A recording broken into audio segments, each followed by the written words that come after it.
I'm actually so glad that I decided to not edit my videos. I mean, it was a feature that I decided upon intentionally, but now that I have edit, I didn't do any editing. I just combined all the clips that I had and I'm trying to upload it. So I'm actually glad that I decided to not edit my videos because just the combining of all the clips I had took so much time, and all removing all the blank spaces that I got in between the clips. So I'm actually glad, and hats off to all the people who edit their videos on YouTube. People think that being a YouTuber is um, easy or it's not a real work, but I can tell you it is very much real. And I mean, I am not even doing 90% of it, and uh, I can honestly say hats off to everyone who make YouTube videos. Sometimes the tiniest bit of work seems so much, like taking your medicine. It hardly takes a few seconds, but you don't want to do it.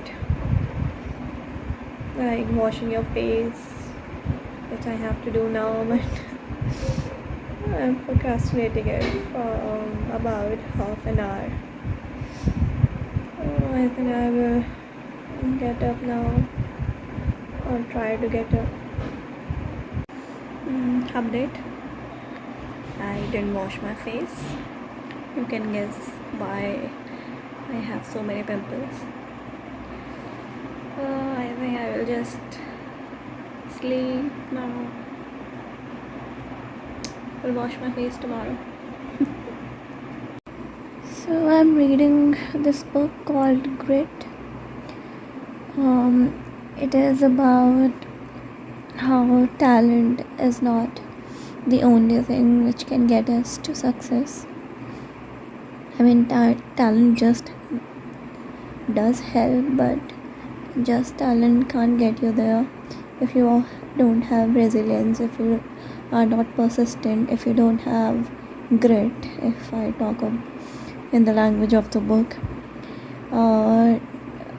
talented person compared to a less talented person who is persistent will face more difficulties in achieving their goals. Uh, in short, it is a great book if anyone wants to know about this topic. Good morning, everyone.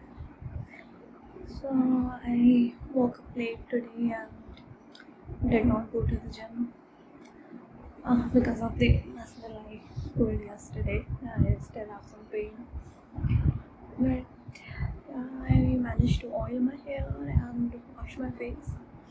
So I will count the last 2 wins, I guess. And I managed to read a bit too. Cooker has to say a lot, I think.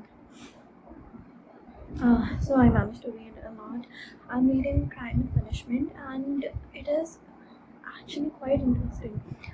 The most interesting thing I find about classics is that they offer so much in-depth and interesting debates or discussions on topics. I mean, if there are two people and they are fighting, they are presenting their opposing opinions, you can't actually uh, take you can actually tell that whose side you are on, because both of the sides are arguments are so interesting and seem so logical and so in depth and so interesting, and you can't you can never choose a side.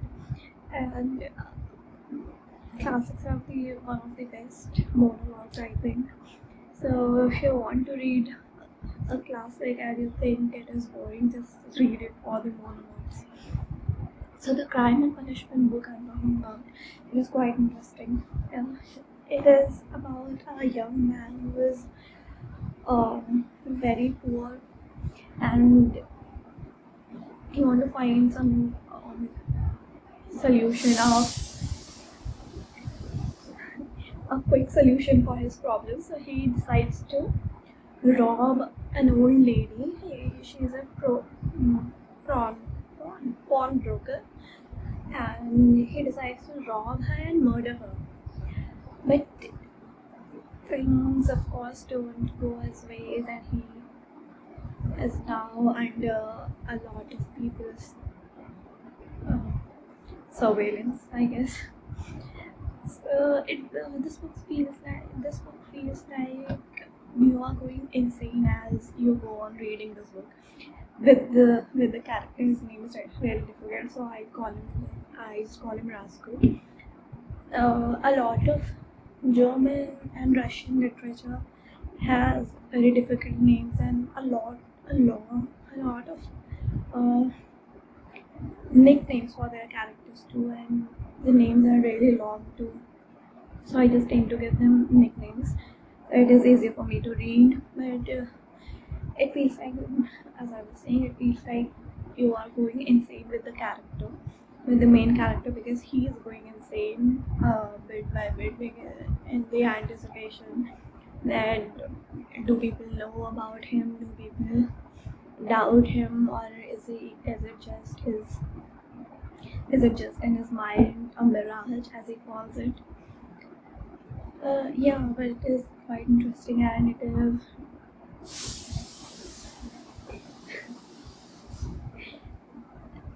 it is quite scary too, at how seeing how easy it is to let go of a lot of things once you start going downwards. Like once you start not putting efforts into your life, into making something out of your life, and it never ends. Actually, it doesn't have a base point.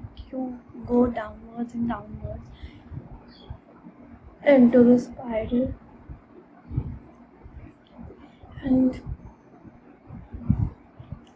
then our mind just sets a new low bar for ourselves that, okay, now this is the line, this is the place where I draw the line of what is acceptable to do or what is unacceptable to do. And I will not we but I can call it we know a lot of things that we know is not good, but now we have set a new bar for ourselves, and then the mind also plays tricks to protect us from the realization that how bad things have gone for us. So it is scary, and it is interesting, and it is insane, but it is the kind of insane that you can't look away from, that you can't stop reading. You are just glued to it, in a way. So I think record something else now.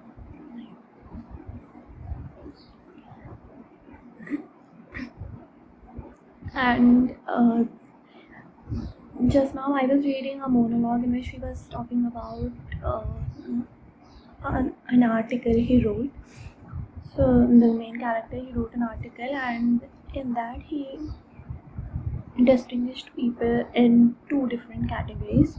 One was ordinary people and the other was extraordinary people. So the ordinary people They he says they are the one that are obedient, who play by rules, and they don't break any laws, and they have and what that is what they are meant to be. That is what they are meant to do. They are meant to be obedient and play by rules, and they are the one who preserve the world.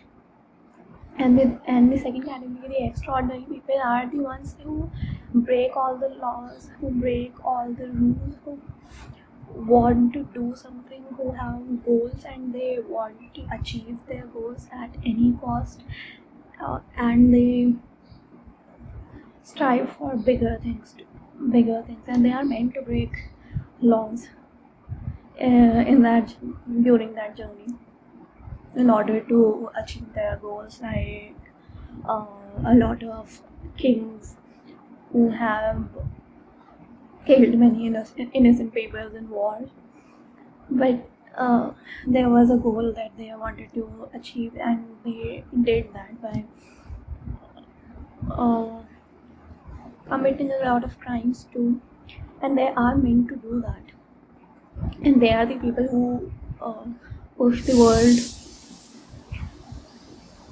They are the people who push the world forward, and they are the people who push the world towards a goal. So it was quite interesting to read. And the author, Fyodor Dostoevsky, he was also sentenced to death, I think. I read it somewhere. So, getting background information about the authors makes the books and the topics they have discussed and the opinions they have presented in the books more interesting, because we kind of make a context out of their life and then compare it to the views they are presenting. Like while I was reading Anna Karenina, the author Leo Tolstoy uh, had very conservative views about life and society, but he in that book too he presented there was a scene where two characters were presenting their views, opposing views on things, and one was conservative and the other one was quite often open-minded. But he was able to present both of the views, both of the opposing views in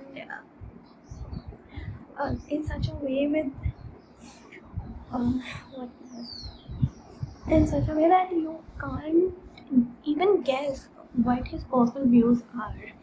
Like I have seen a lot of authors who can't help but put their own point of view and things they write. But these authors, these classical authors, are able to put all the discussions in a way that you can't even guess what their personal view is. They are able to provide all the opinions with almost equal justification, almost equal justification.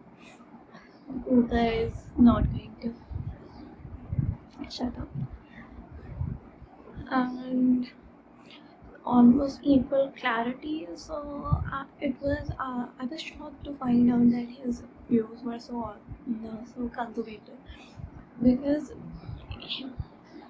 so that I feel like these people, these authors are so intelligent. I mean, I can't imagine how intelligent, their level of intelligence, their level of um, presentation, the level of clarity they have on topics, that they are able to present the views, the opinion which are opposite to theirs in such a way that such a convincing way. So that's why I really love classics. I love reading classics for this reason. That's all.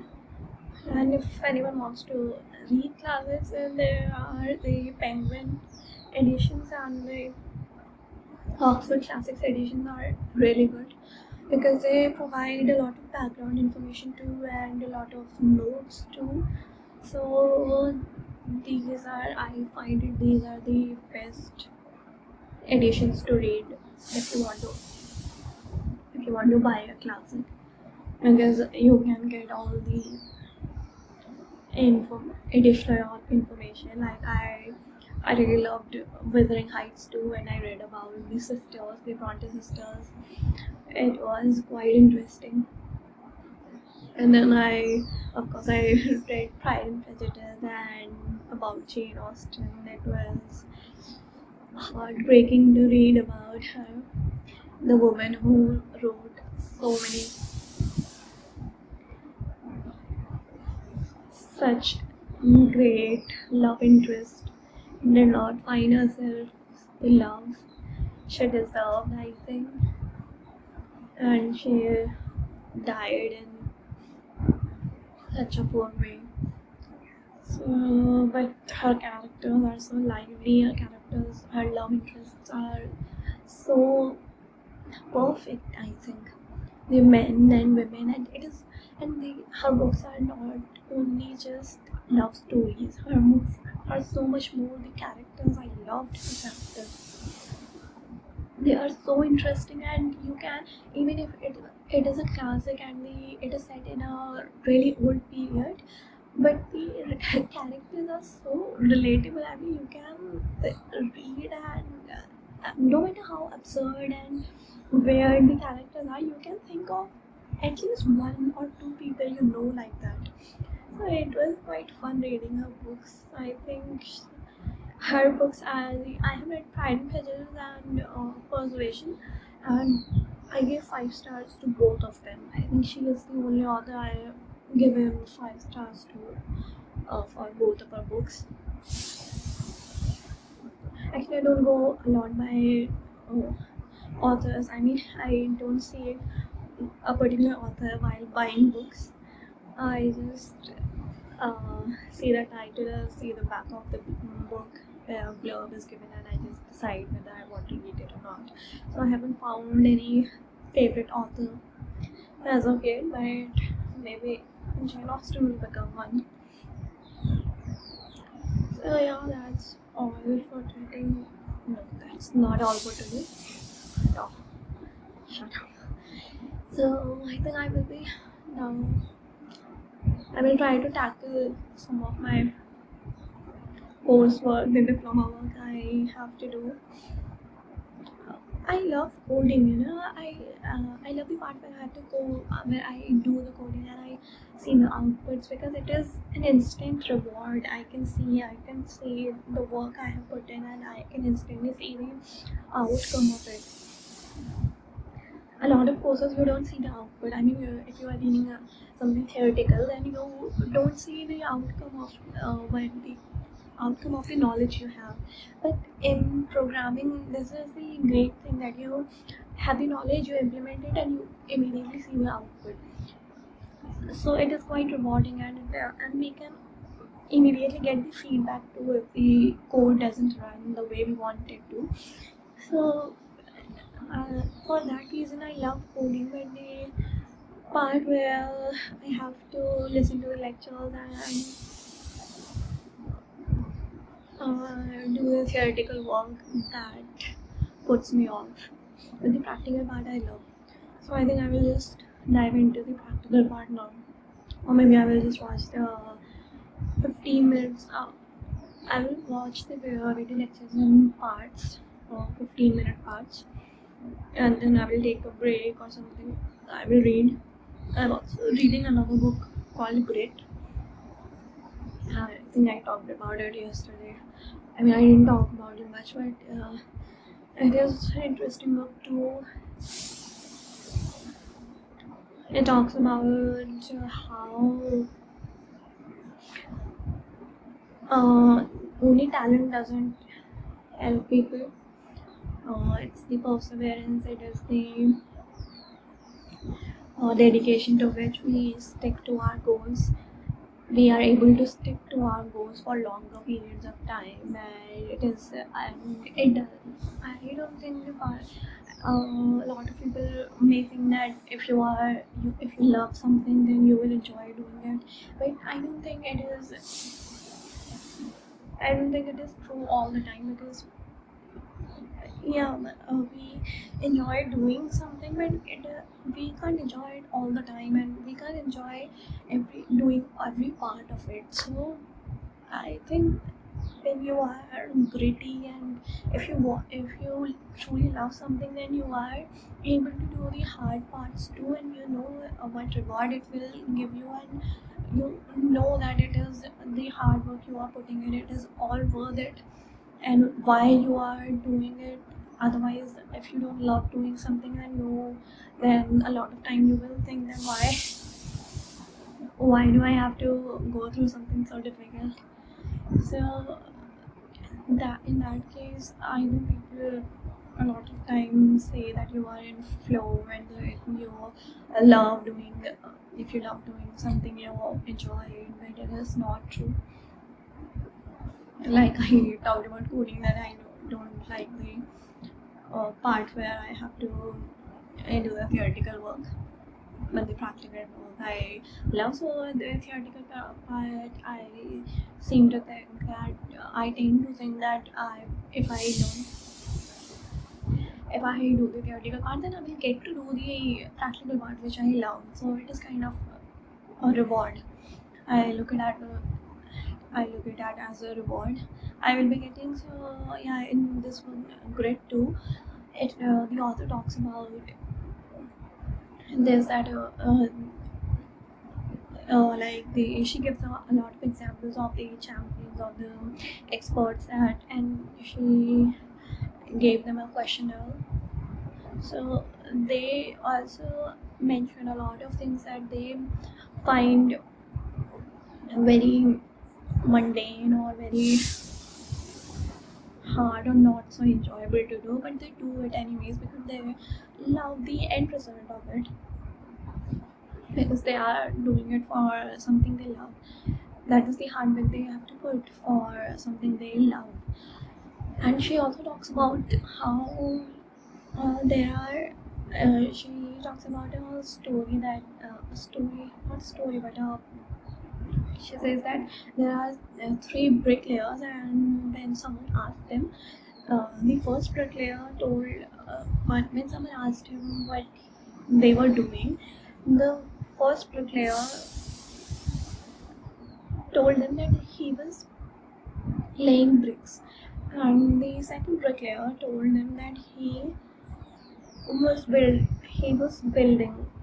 he was making a building, and the third bricklayer told them that he was making a house for the god.